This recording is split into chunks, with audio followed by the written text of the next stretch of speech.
How to laser engrave a wooden cutting board. For our first step, we're going to use masking tape to cover the engraving area.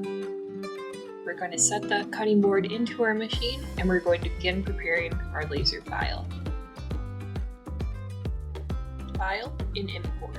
Find the image of our recipe card and we're going to hit open. Right click it and we're going to hit trace image. Double check the sliders and make sure everything looks good. Hit OK.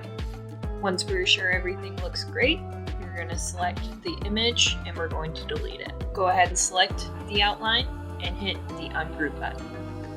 Once everything is ungrouped, go ahead and select and delete anything that you do not want engraved. Once you have everything cleaned up, go ahead and group it all back together. We can go to our cut and layer menu and make sure we're set to fill mode. With that set, we can change our speed and power settings to match our material. This can vary depending on your machine and what material you are engraving on. Once those are set, go ahead and hit OK. With everything set, we can hit the preview button and see how things look. Once we're satisfied, we can send it to the machine.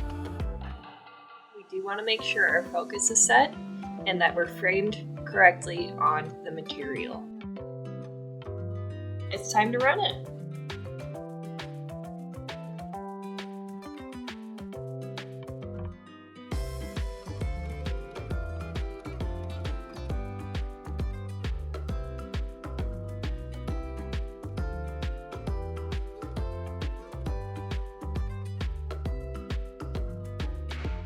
When the engraving is finished, we can pull our material out of the machine and begin taking off the tape.